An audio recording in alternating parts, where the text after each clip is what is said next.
India கூட்டணி பாஜக எதிர்ப்பில் உறுதியாக உள்ளதா?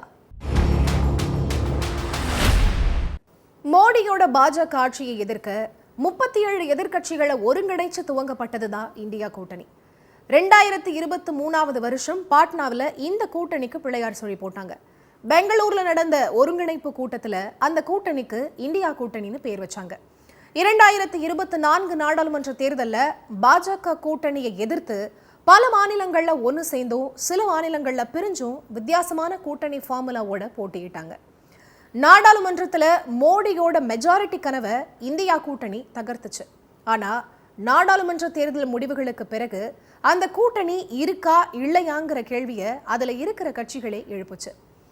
இந்த நிலையில 7ஆம் தேதி ராகுல் காந்தி வீட்டுல இந்தியா கூட்டணியோட கூட்டம் நடக்க போறதா அறிவிச்சிருக்காங்க. கூட்டத்தோட நோக்கம் சிறப்பு தீவிர வாக்காளர் திருத்தத்தை எதிர்க்க அடுத்து என்ன செய்யறதுங்கிறத ஆலோசிக்கத்தான்.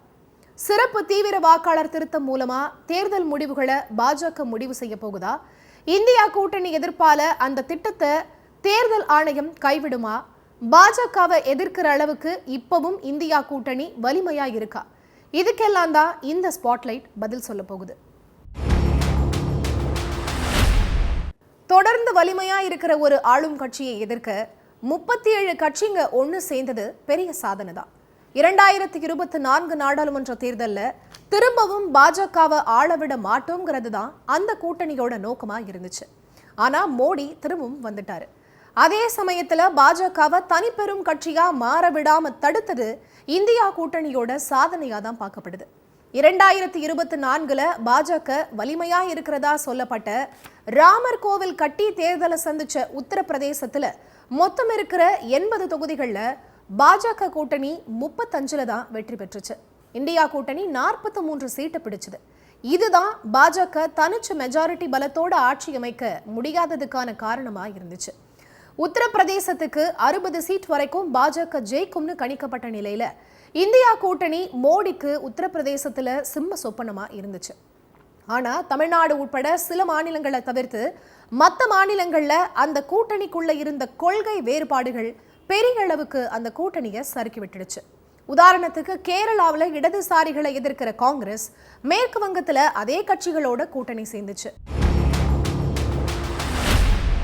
இந்தியா கூட்டணியோட அங்கீகரிக்கப்பட்ட கடைசி கூட்டம் நாடாளுமன்ற தேர்தல் முடிந்தவுடன் கடந்த வருடம் ஜூலைல காணொலி காட்சி வாயிலா நடந்துச்சு. இந்தியா கூட்டணி இருக்கா இல்லையா, தேர்தலுக்கு மட்டும்தான் கூட்டணினா அதை கலைச்சிடுங்களேன்னு காஷ்மீர் முதல்வர் உமர் அப்துல்லா கடுமையா விமர்சிச்சாரு. இப்போ அந்த கூட்டம் நடக்க போகுது. நாடாளுமன்றத்துல ஆபரேஷன் சிந்தூர் பத்தி ஆளும் கட்சியையே ஆட்டம் காண வச்ச எதிர்கட்சிகள் அதோட கூட்டமைப்பான இந்தியா கூட்டணி சார்பா அதை செய்யல. கடந்த மாதம் டெல்லியில இருக்கிற கான்ஸ்டிடியூஷன் கிளப்ல ஆபரேஷன் சிந்தூர் தொடர்பான இந்தியா கூட்டணியோட ஒரு கூட்டம் நடந்துச்சு. இதுல சில கட்சிகள் பங்கேற்றுச்சு. மிக முக்கியமான கட்சியான திமுகவுக்கே அழைப்பில்லை. திமுக கூட்டணி கட்சிகள் எதுவும் அதுல கலந்துக்கல. ஆபரேஷன் சிந்தூர் விஷயத்துல எதிர்கட்சிகள் மத்திய அரசு ஆதரிக்கணும், இது நாட்டோட பாதுகாப்பு சம்பந்தப்பட்ட விஷயம்னு கூட்டணியோட பிதாமகனா பார்க்கப்படுற சரத்பவார் சொல்லி இருந்தாரு. அதையும் மீறிதான் ஆபரேஷன் சிந்தூருக்காக இந்தியா கூட்டணி கூட்டம் நடந்துச்சு. முறையான திட்டமிடலோ அழைப்புகளோ இல்லாம பேரளவுக்கு நடந்துச்சு.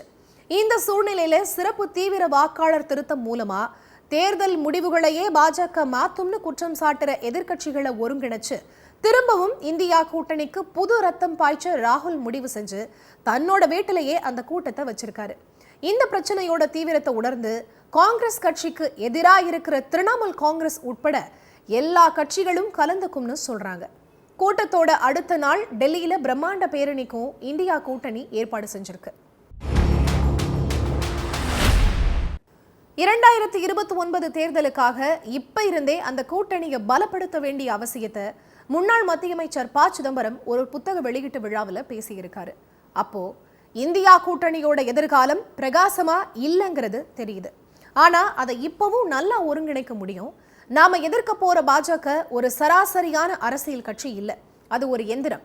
அரசு எந்திரத்துக்கு பின்னால இருக்கிற இன்னொரு எந்திரம். பாஜகவால தேர்தல் ஆணையம் முதல் சிறிய போலீஸ் ஸ்டேஷன் வரைக்கும் கட்டுப்படுத்த முடியுது. அதே நேரத்துல இந்திய தேர்தல் அமைப்புல இன்னும் ஜனநாயகம் இருக்கு. ஒரு ஆளும் கட்சி 98% ஜெயிச்சிட முடியாது.